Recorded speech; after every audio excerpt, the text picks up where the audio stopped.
How is everyone doing? This is Sit Down with Sniper episode where we at 33. Today we got one of the, I would say, original pioneers in this space because it's a great collection. But it is one of the co-founders for Dead Fellas, Psych. How you doing, brother?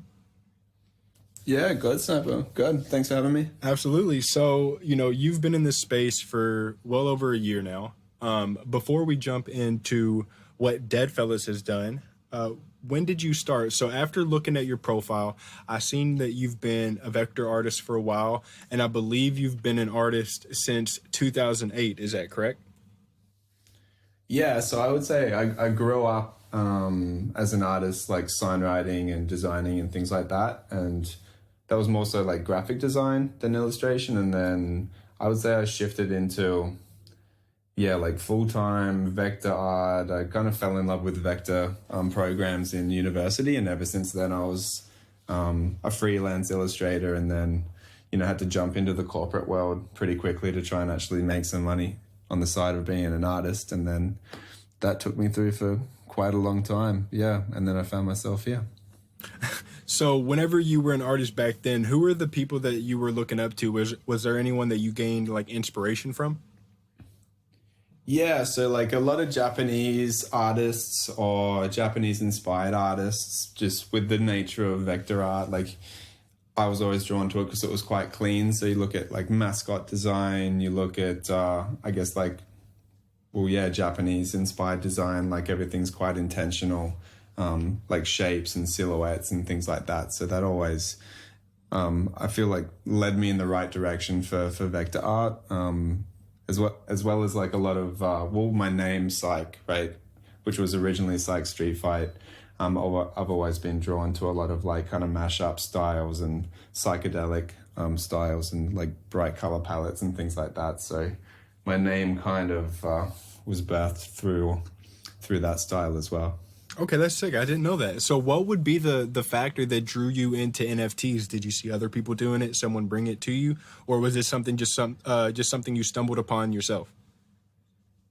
Yeah, so like after I graduated university, I moved over with Betty to Montreal, where we lived for quite a while. And while I was in Montreal, I joined an artist group called Deathcore that's run by Justin Maller, who was I believe the creative director for DeviantArt until recently. He also is pretty active in the like NFT scene. So Deathcore started kind of like refiring up, and a lot of people that I've came up with for years collaborating. Like we were all professional artists, but Deathcore was kind of like our safe haven to like talk about our our needs as artists, and talking about like developing new styles and having critique, like open, honest critique on your work without kind of like sending it out to anywhere where you were kind of like more vulnerable. Like there was a lot of honesty and just kind of telling people if the direction they're going in probably isn't going to work out. So it was a very collaborative space, and it kind of started to cool a little bit, and NFTs popped up. And Deathcore kind of just started firing on all cylinders again, which was great. We got to reconnect with a lot of artists that I've always looked up to. Like you got like Brizzo and Nook, who are both active in NFTs now as well. So that got slated for a Nifty drop, the initial Deathcore release. That was like a group release. And so that really inspired me to jump into the space. I was always pretty involved in crypto for a few years before that. So I think that was a barrier that I didn't really need to jump over. I already kind of knew the potential of blockchain. So yeah, I was pretty eager from the start when I started to see the potential of what it could mean for artists.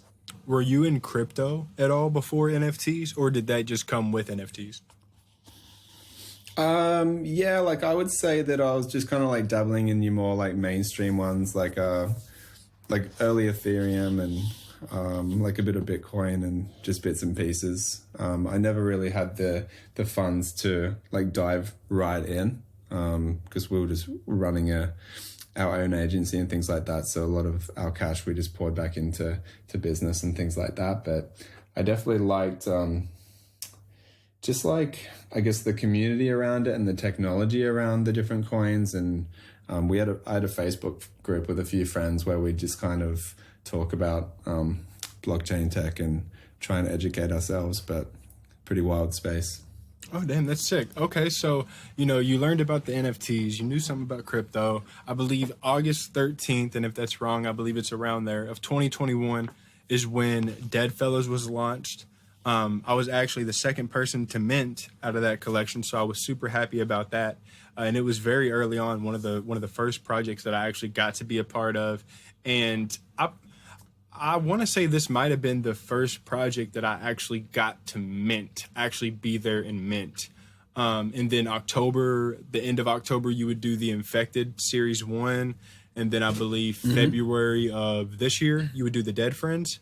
So to kind of rewind back to 2021, August, what was it like for you and Betty to make this collection, like as a couple? So did y'all sit down one day and y'all were just like, yo, this is what we're going to do? Is this something that you had been thinking about? Could you walk us through that? Yeah, so I think that myself as a creator has always been like quite collaborative with B. Like I've always like run a lot of my work like in front of her and seeing what she thinks. And then we're also co-directors on the company that we've had for quite a while. So we've always had that collaborative relationship on the work that I do as an illustrator, and then also just, I guess, strategize between each other as well. Obviously B's very good at what she does as well, and she's actually got like a really good eye for composition and things like that helps me in a big way. So we're a good fit in that way. So yeah, we were just kind of sitting down together. I was talking with a few different potential project leads because just through being involved in the space and having a background as an agency illustrator, I was quite adaptable with the styles that I like to work in. So there was a few different people that wanted to work with me for collections of their own. And during that time when we were kind of like considering what we could work on, it just kind of came up that why don't we just do something ourselves? So I ended up having the connections through some events that we did, like with 4156, Last Punk became a friend and helped us out with some Solidity dev. And then we had a few other parties that just kind of found through, I think one of them I found through like a banana NFT Discord. And then there was just like tons of different people that just relationships through all these different collections and NFT groups and things like that. Like it was a very, I guess, collaborative time. Like, what it was like. There's like 100 different Discords that all of them had something different going on. So it was just kind of like a ragtag group of professionals, but like a ragtag group in terms of like where people were located and what their backgrounds were and things like that. So, yeah, I guess circling back to your actual question is like, it was a great process. We just kind of sat down together and ran it through. The first Deadfellow I drew was actually one of the worst drawings I've ever done in my life. It almost completely crushed my spirit. I just like started drawing a zombie and B was like, that is the worst thing you've ever drawn. I tried to find it, but I think it might be lost to the relics of an old computer. So oh my, I really very badly want to see this Deadfellows, the first one ever drawn, so bad now. So what was the long-term vision at first? Like, and not even that, let me ask you this. So how many people did you start off with? I'm guessing just you and Betty, and then versus how many people you have now. Can you share with us how many people you have on the team, if you know the number? Yeah, so I would say that it was Betty and I, and then we had a dev launch partner, and then we also had like a Solidity dev launch partner. So there was the four of us at the point of mint, and then we expanded the team internally. I think we're at about maybe 10 employees now, but across our, I guess, expanded network of people that are kind of full-time freelancers with us, and I guess, like third party, like groups and studios and things like that, we might be at like 30 or so. It just depends at any one time. We are a young startup, right? So like we have to be quite nimble on who we do fold in as an internal employee. But yeah, it's been a pretty fast expansion. That's awesome. Yeah, to expand like that, and like you said, this isn't some huge VC, multiple VC funded thing. So even 11 people is a great thing. 10, 11 people. So, and before we get into like the infected and dead friends, um, whenever it comes to Dead Fellas, y'all started pretty early. Like I said, August of 2021. So there weren't a lot of people there to be a blueprint of what to really be upcoming in the space. And this was near Halloween, coming up on Halloween, and I do not believe there was like any spooky projects. And that's one thing that had me super hype about this project at the time. I was like, zombies, Halloween, like it's just going hand in hand. They look good. So was there any projects or any person that y'all were looking at before launch as kind of a role model again, or kind of like a right of way? This is how we should be doing things as of right now? Or did y'all just try it with your own thoughts and say, hey, if this works, it works. If not, we'll fix it? Yeah, so I think like there was enough to go off, and at the same time as we were definitely kind of building our own roadmap and our own kind of blueprint for how to do a launch ourselves as we were going. Like Cool Cats were around, like Bored Apes, like they were doing their thing. There was who else? There was like Sewer Rats. There's like a bunch of other collections that are still moving along. Like there's what was it called? The Wizards one, like the 8-bit Wizards. There was there was like plenty of stuff for us to like kind of have a look at and be like, what do we want to kind of pick and mix on where we see people kind of winning and not winning. So a big thing for us was like in the space that was quite non-inclusive with the collections and that kind of thing, especially just like for gender within the collections. So that was one thing that we did, is just completely erase gender from the collection. So there's a lot of just like ambiguous visuals to the Dead Fellas, so people can see themselves in those PFPs. And our focus from the beginning has always been, digital identity and like the use of a profile picture, and then extending from that into, interoperability and across like multiple areas. So if you can connect with a profile picture and that character, I feel like that it forms a connection versus just getting something because it's got like a rare trait or something like that. I think it's a more personal connection. Yeah, and I've seen a lot of people make a Dead Fellas their personal like image, and they always look good. You also did the Infected Series 1 and the Dead Friends earlier this year. Now, two things. One, is there going to be any more Infected, any more Dead Friends, or kind of like what is the plans with them? And then two, I guess, yeah, could you speak on if there's more plans with them? Like, are we going to see anything from Dead Friends? Are we going to get more than just Dead Friends? What can we talk about here? In terms of like new releases, I wouldn't say that we're going to add to our ecosystem anytime soon. Like we're definitely committed to building out the Dead Fellas brand. Dead Friends has always been intentionally being a brand extension, right? Like it's like a lower entry point to the collection so that people can be involved and, have access to like metaverse events and things like that without having the price tag of the original collection. So we're just going to be building both out in parallel, with definitely a focus on Dead Fellas first, seeing as Dead Friends is more so a companion collection, but is important in its own way, as we have announced that we do have plans for a trading card game to kind of like be birthed off the back of Dead Friends. But that's all, early days. We need to flesh a lot of things out in order to have the law in place and the partnerships in place to expand in a sustainable way, so that we can build a game out that people love to play, and that we can also like get that out into the world in a significant way.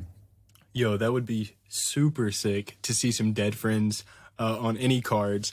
And you're right, although a companion, this is a great way to get into the ecosystem of Dead Fellas, and they look great too. But it's super, I guess, confirming to me that, and other people that are holders, that you're not gonna constantly like keep adding to the ecosystem. You're not gonna make this 100,000 pieces overall. You have the Dead Friends, you have the Dead Fellas. You're going to put work to that. And you all did that in New York recently during NFT NYC, I believe. I did not get to go to the event, unfortunately, but from the pictures posted, from what I've seen of you, and I mean, from Betty's profile, I believe, because she is doxxed. I'm not sure if you've doxed yourself, but everything I'm like looks I'm semi semi doxed. I've seen drawings of you, if that counts, but I've never seen you, which is perfectly fine.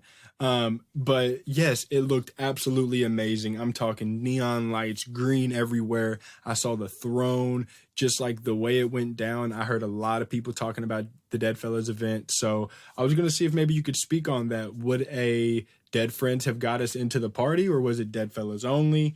What was it like being able to really set up an in real life event for the holders?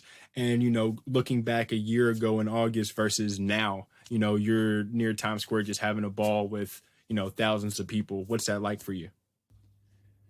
Yeah, so the New York party went off really, really well. We couldn't have been happier with how that came together. I think that the turnout was massive. We also just were able to do a lot of storytelling and bring people into the Dead Fellas world with, like you say, like a lot of neon and just storytelling. Like we had some great stages built out, and the live sets through the artists went down really well. We had Princess Nokia headlining, which really vibed with the community, and our friends did get you in, so it was just different tiers. Like I would say, if you want to like kind of split down between the two collections, like our focus on, I guess, building out utilities in terms of Dead Fellas is the fact that like we're working with Hologram to do like VTubing rigs, and we're working with Sandbox to do like the voxel avatars for Dead Fellas, and we've got like Pixel Fellas that are like already released for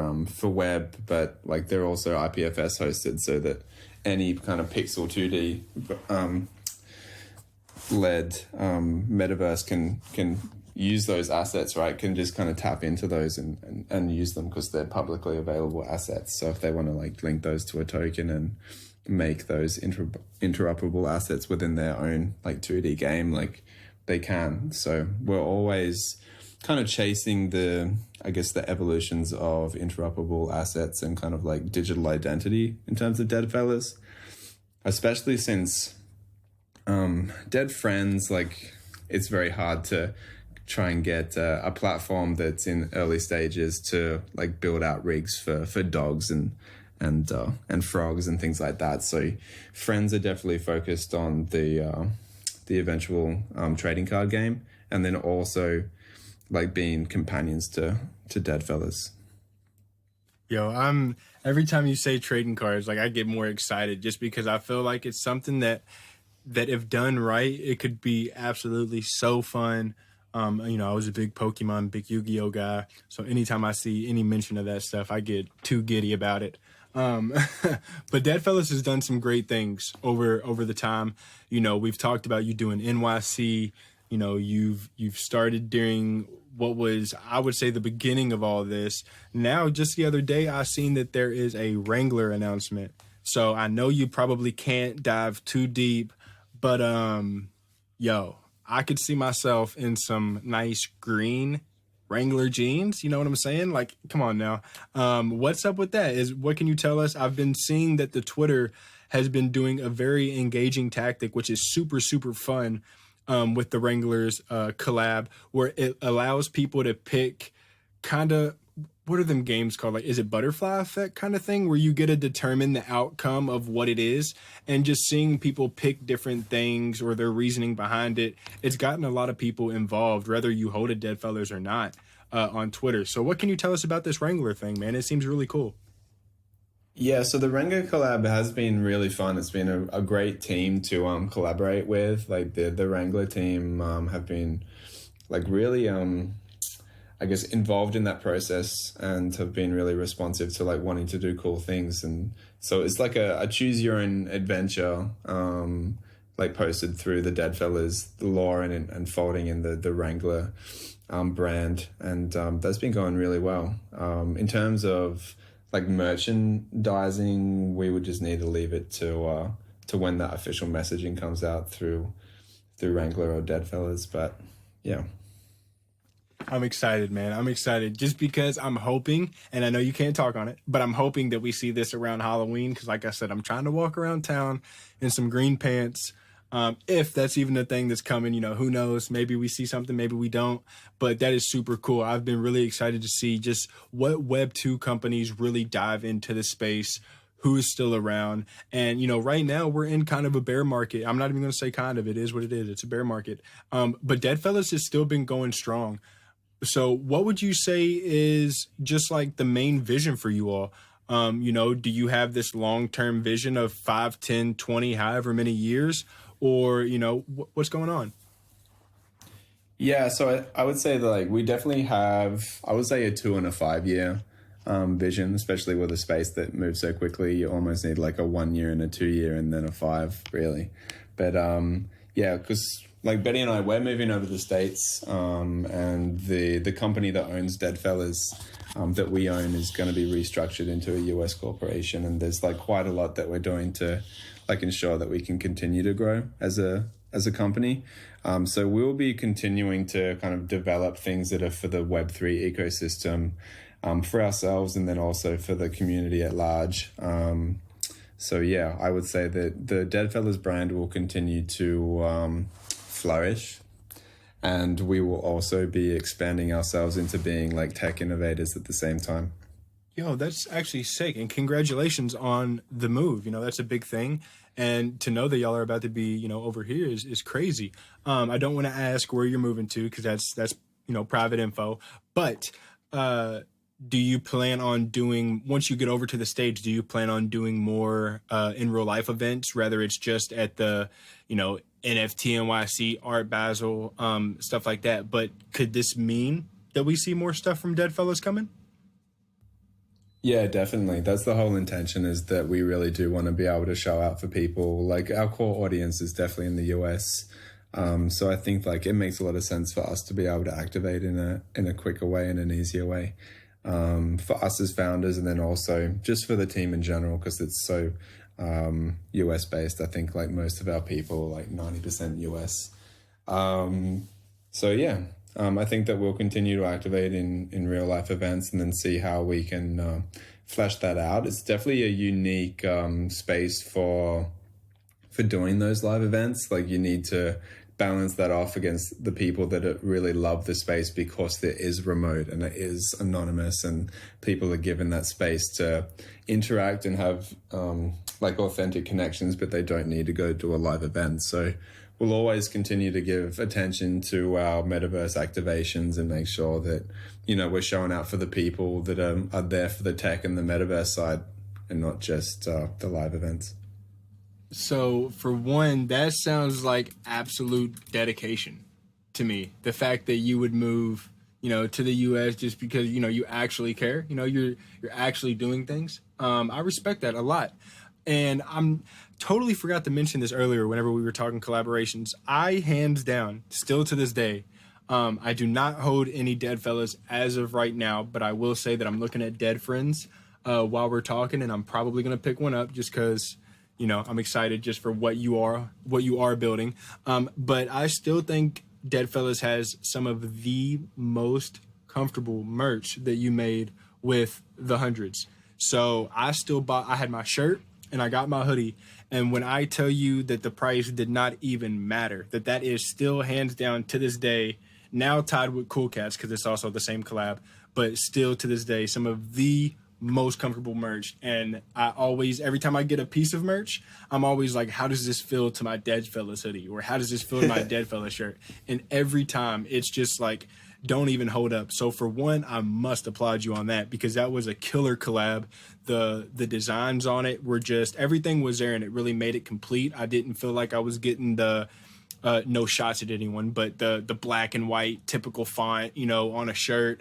Got plenty of black stuff. And yeah, this might have been a black hoodie, but the green, I've gotten compliments on it. I had an older gentleman at a chicken shop asking me what Deadfellas was, and we talked for about 20 minutes, just random. My food got cold, and we just talked about like what it was. He didn't understand what NFTs or none of that was, but he legit like was like, oh, I'm gonna look this up. Like looked it up on his phone, saved the page. So it's legit got me into conversations with other people. It's legit started things, and I look really damn good in it as an ugly guy. So thank you for that. Thank you for making me look better. But all of that to say, is there anyone in this space or Web2 that you are wanting to work with? And I know you can't share if you are working with people, but is there anyone that you would like to reach out to or eventually maybe like to see Dead Fellas work with them? I think the one person that's active in the space that I'd love to work with is Murakami. Because, like, if we're going kind of folding back into inspirations, like you said, like, I had a Murakami book on my desk for probably like 5 out of the 10 years that I've been sat around working from home. So it was like Murakami Ego with this big face on the front, like a big puffy book. But yeah, he's always been an inspiration for me with how he operates and how he creates and his inspirations and things like that. Yo, Murakami is, I know a lot of younger kids like myself. I'm only 26. I know a lot of younger kids know him from, like, you know, the street fashion, but there is also the other side that don't understand, like, you know, that's the original Kanye graduation cover, you know, like that's Murakami exactly. Back in '07. You know, he's been around for a long time. Very, very talented artist. And honestly, every time I ask that question, I'm always curious to see what amazing groups want to work with other people. But the fact that you say Murakami is the fact that it's, I haven't heard no one say that. And that would be nuts to see a Dead Fellas Murakami anything. Oh my goodness. I'd freak the hell out. But before going over into the 5 questions that I usually do towards the end of the podcast, I do have a couple other things I want to ask you. One being, what does it mean to you to see Dead Fellas thrive, especially in a bear market? And I say thrive because I don't feel anyone in this space is like constantly, you know, uphill right now because everyone's so down and out. But Dead Fellas is still doing good. You know, you still have a super strong community. You still have people repping the profile pictures. What does it mean and you're very active on Twitter. I've seen you on there. You're always responsive. What does it mean to get on Twitter, to get in the Discord and see people use a Dead Fellas as their identity, knowing that you and Betty have really worked a lot of time in in life to build this, to make this what it is? What do you think whenever you see someone rocking it, man? Yeah, it means a lot to me, man. Like, I think that, like, Dead Fellas really, I guess, like, and I think for a lot of artists, like, that have been moving along, like, like through life, I'm going to start getting deep and meaningful, but it's like creative freedom, right? So, like, every time that we see, like, the brand thrive, it means, like, we have that opportunity to continue to build and, like, see, I guess, like, that vision that we have for, you know, like 1 year, 2 year, 5 years down the track, like, continue to become a reality, right? So it means everything to see our community continue to thrive, and people, like, continue to connect with the Dead Fellas brand and the Dead Fellas themselves and, like, use them in their own projects and that kind of thing. And I think that like, we'll only be able to make that easier and easier as we go on and develop further tech and, like, allow people to, you know, use their Dead Fellas on Twitch and use their Dead Fellas on, like, different platforms and continue to build out that interoperability. I think that that's one thing that I'm going to be, you know, super amazed to see, right? Like, even seeing people use their Dead Fellas on something like LinkedIn, like, it's just, like, incredible to see them, like, kind of, like, spread out of, like, the crypto Twitter sphere.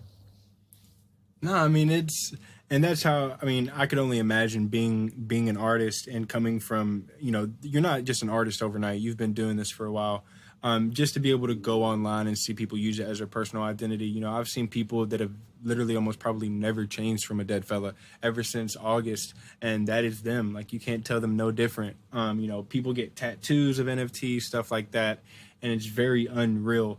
So I guess my only last question before hopping over would be, what is next for Dead Fellas in an overall sense of, you know, are you still building? You know, is there, I guess the Wrangler announcement is what we have as of right now, but what can we see? What's up next? You know, is it just a wait and find out, or, you know, is there some things coming up the line after Wrangler? Yeah, well, I would say, like, it's going to have to be a little bit generalized, but, like, we do have, like, multiple partnerships that are, you know, ready to go and ready to announce, but they just need to, like, be given their own time to shine, right? So Wrangler is our amazing partner for right now, but there'll definitely be more things on the horizon, especially with Halloween coming up. Like that's always like our high traffic season, our time to shine. So we definitely got plans there. In terms of a company, like I said, like we're shifting to the US and expanding there, and then we'll be moving into like a tech focus as a company there to kind of like build out some additional, I guess, expansions to the company and what we focus on, while at the same time building out the Deadfellas brand for being like a digital identity and cultural icon of the Web3 world. I think that, you know, we always want to be mainstays on the cultural front as well, just like the attitude of Deadfellas, trying to keep that grassroots and artist-led vibe of, you know, keeping that like decentralized attitude, like trying to look after people, respecting people that are around you, and that kind of thing, which has always been super important for us from the start. Just making sure that while sometimes the themes are subversive and we don't all the time like shout from a mountain that, you know, you need to do this and this, like in terms of diversity and things like that, we do, you know, continue to strive to make sure that we do have some strong mission statements on how we conduct ourselves. So that'll be us, just continue to thrive and build while trying to stay true to what our roots are. Dude, I love this conversation so much that I want everybody listening to know that I just bought a dead friend. I had to pick up number 1662. So Psych, man, I mean, and this isn't just because we're doing this. It's definitely because I'm learning more and more just like how great Deadfellas is. You know, whenever I first saw it coming to the scene, everybody was so genuine. Anytime I've seen you on the Twitter, you've been really responsive. I've talked to Betty before, super, super nice woman.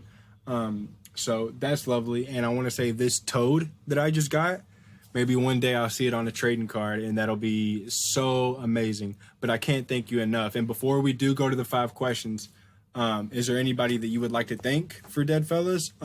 You know, Betty, I know that is one person that's been huge to you in your life. But anyone else that you'd like to thank before we transition? Yeah, definitely. I guess like I've got to always thank the community. Thank everyone that was there for us, like when we first started. Thank you to everyone that has been with us since. You know, like at the end of the day, when you've had a bit of a rough day, or you've been just like smashing through work, and then you get to hang out in a Discord and it's a positive place to be. That's like definitely, like as a founder, or even I'm sure the team feel the same way, and the mods feel the same way. Like just the positivity and the connections in that community, and just being able to sit in there and like just have a chat with people that you authentically like they're not just disconnected people in a chat room. I think that goes a long way for helping us like stay inspired as founders. So the community is always you know, a big thing for us. Obviously I like to thank Betty. UTA have been really good for us. Like they've been a great team from the beginning. They've gone to bat for us with multiple things, continue to look after us and make sure that we can thrive as a long-term brand. I'll thank Wrangler for the current collab. They've been a great team. And thank you to everyone else that we're currently working with that I can't actually mention. So yeah. Hopefully that's enough thank yous. Let's go, man. No, I love it. And I will say that I told someone the other day, I was like, yo, this Wrangler thing has me so excited, for one, because if y'all do drop merch, yo, I love my Levi's, but damn, is Levi's getting to like $100 a pair? I know Wrangler is a little bit more decently priced for me, so I'm gonna be excited if y'all drop something. But I will say, this is the part where we get to the 5 questions. I usually ask everybody the same thing. Number 1, starting off with a heartfelt question. What is the most important thing to you in your life? I'd say family. Family? Is it just you and Betty right now, or do y'all have any kids? Now, if this is too much, you could tell me to shut up. No, it's okay. We openly talk about it. We've got 3 daughters. Oh, awesome. You know what? I honestly had never known, but that is so beautiful. I did not know that you had this kind of a big family, man. That's what's up. Are they old enough to know that, you know, what Deadfellas is? I mean, what Deadfellas are? Do they enjoy the art? Yeah, they do. Our middle daughter is like kind of like the dark and moody one. Like she likes all the villains from Disney. She loves like she was always asking for metal to be put on in the car and stuff like that. So she definitely she definitely connects with it the most out of our daughters. Oh yeah, man, that's sick. I mean, just to think that, oh yeah, like, you know, who are your parents? It's like, oh yeah, they made Deadfellas. It's like mind blown, man. That's beautiful. It's such beautiful to have a family like that, and I'm glad you do. Number two, what is an obstacle that you have overcome that has helped you get to where you are today, rather it be Web3 or just life in general? An obstacle. So I would say that like I definitely went through a rough period of a while there while I was working like for a few different agencies and probably just like overworking to a point, just like working like 80 hours a week. And just like put up with a lot of, I guess, like abusive behavior through like different management and things like that. And I think that like slowly just kind of pushing through to the other side, you know, because it was like essentially depression. Like you end up kind of like overworking, you end up just kind of like throwing yourself into your work and you end up tunnel visioned and you just kind of just like cranking through hoping to get to the other side. But like, I think the obstacle is just realizing that, you know, there is no other side. Like if you're just going to keep on pushing through and taking more contracts and like burying yourself in work, then there is no real end to it. So I think that doing a big switch up at the tail end of that, and then just being really focused on like what were the healthy connections that I had, like what were the clients that respected our work and that kind of thing, and just going for more high quality respectful relationships in a working space versus just the more exploitative ones. That's definitely been something that you know, took a while to kind of realize, but it was definitely a hurdle that meant a lot to me, and I continue to, you know, like kind of strive professionally for those same relationships now. And you hear people say pretty often that NFTs are the first thing that really gives artists a lot of control. And it really sounds like Deadfellas was exactly that. Like it gave you control over everything. You weren't in any abusive relationships. You were able to work your own hours. Like you didn't have to do 80 hours a week if you know what I'm saying? So is that what this was? Was Deadfellas a really good escape for you? Yeah, 100%. I would say that as we were coming into doing Deadfellas, I would say that I was already in a transitionary period of like having like clients that we're really happy with, and like we were building up some really healthy relationships there. Like we started a new agency structure in Australia and stuff like that, and that was going really well. But I think it was almost like Deadfellas was like an evolution again on top of that, and it was just complete creative freedom, and also just the freedom to create and also like envision without real boundaries, right? Like you said earlier in the conversation, there's no real blueprint to the space. So everything that we're doing is something that we can help someone else follow after us, and hopefully build and improve on what we've done as well. So I think that's what's really, really nice, is that everything's just so creative, even in a strategy sense and a like company structuring sense, and just everything we do has some creativity to it, because there's just nothing to really base a lot of this on. Wow, that's crazy. I definitely feel like that has a play in the success here, is the fact that you were able to do what you wanted to do the way you wanted to do it, and you didn't have no one over top of you telling you or being abusive. So that's a beautiful thing, and I definitely love that, to hear about Deadfellas. Hopefully everyone listening understands like how big that is too. Number three, this is a kind of a more laid back one. So when you leave the house to go out, you know, rather it be to the movies, just going out for the day, what are at least three necessities that you need to take with you? You know, most people obviously have the phone, the wallet. Is there anything that always stays on the body? Like, are you someone that always has to keep a pocket knife? One person said they always keep a razor. Does Psych keep anything on him? I guess like you say, phone. What else have I got? I've got these earrings that I can't technically take out because you need pliers to get them out of the ears. So I guess I can say those earrings. they're just like the large gauge ones, so they've just been in for years because I've never gotten around to buying the pliers that you need to get them out.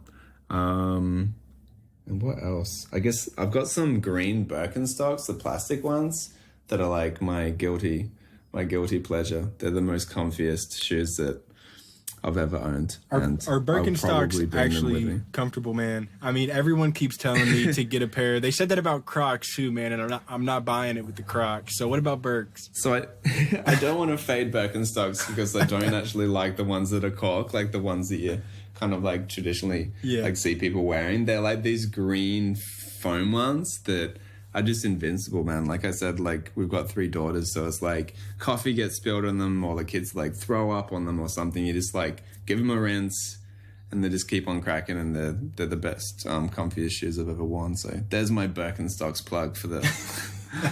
I need to go get a sponsorship. Yes, you do. Some green Birks. And they're green. Oh my god, that's what I'm saying. See, all they have to do is throw a Dead Fellas logo on there, and we got ourselves something we're working with.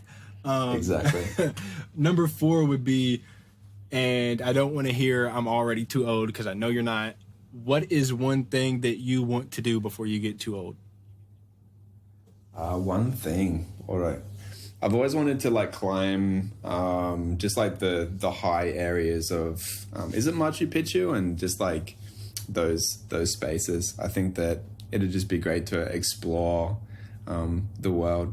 Our daughters are quite young, so I think like as they get a bit older and we're able to just kind of like bring them on, I guess, the more dangerous trips, but also leave them at home if they don't feel like it and they just want to stay home and play video games.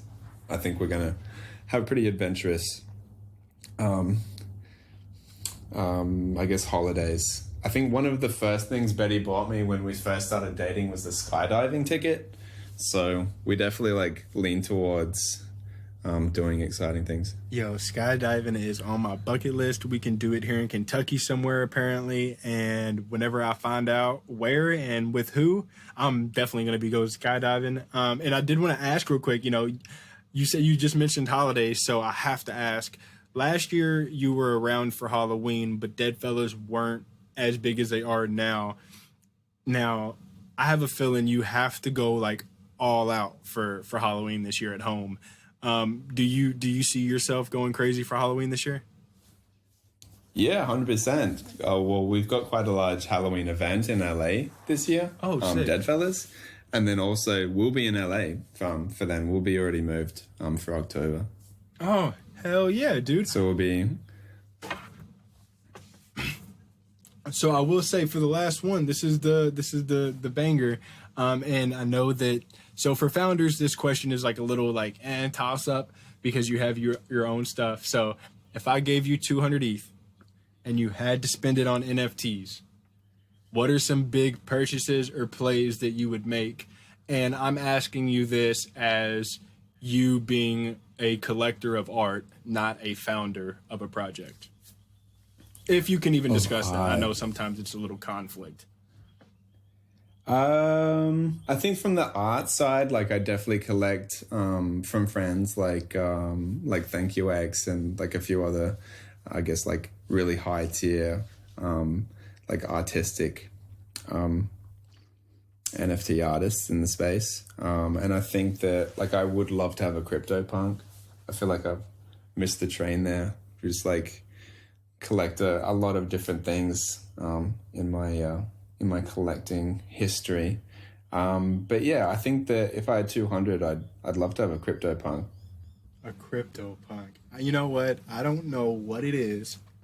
And I honestly can't tell you because I just talked to Spotty yesterday and I was like, damn, I really want to fucking CryptoPunk after this. Andrew Wayne got one. I was like, damn, bro, why is everybody like, what is going on? I think CryptoPunk is the one thing that like I want. And I don't know why. Maybe it's the FOMO. Maybe it's because I missed it. But CryptoPunks is definitely one thing.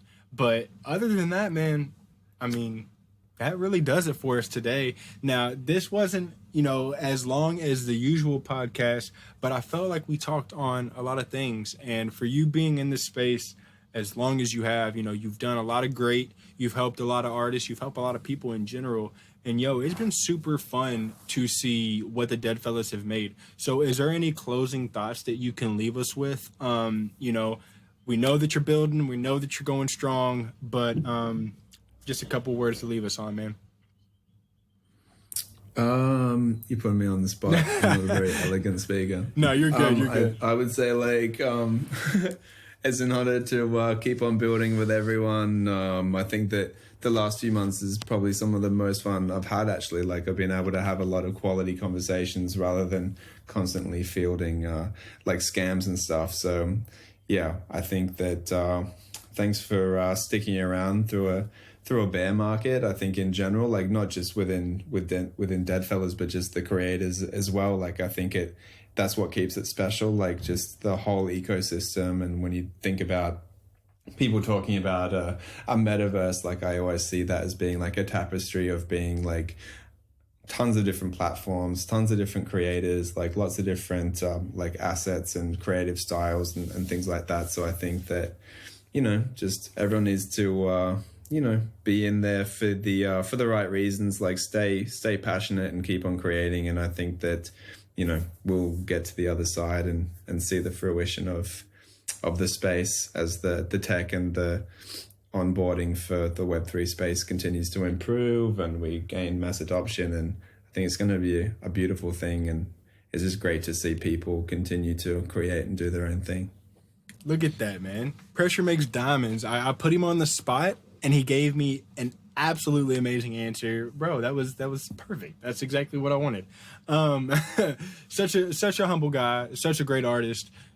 Congratulations to you and Betty on moving over to the States when that happens. You and your family, huge thing you're doing here. And to be able to do it and not have millions and millions of dollars just handed over to you is not only hard, but I salute you for what you've been able to do. Like I said, I'm super excited to hopefully jump into some green Wrangler jeans somehow. And dude, I just want to thank you from the bottom of my heart. We had a funny conversation before we started recording, and it just shows me, man, time moves so fast in this space, but it's really been fun. And I can genuinely say that this is one of the best projects in the sense of communities and founders just actually caring about the people inside of it, in their server, their mods, everyone around. So from me to you, thank you, man. I hope you have a great day. Stick around because I actually have to talk to you after this. But yeah, man, thank you for Dead Fellas. And if you're good, we can go ahead and wrap it up. Yeah, cool. Thanks for having me on, Sniper. Appreciate it. Absolutely, brother. Everyone listening in, I just want to say thank you so much. We'll be having more episodes lined up. I know we had a brief pause there for a little bit due to health, but we're all good now. Hopefully, and we should be able to put them out every Monday after this. We have Mike Mongo coming up, and we also have Will from the Littles, so stick around for that. And I hope everyone has a great day. Peace out, and we'll talk to you next week. See you.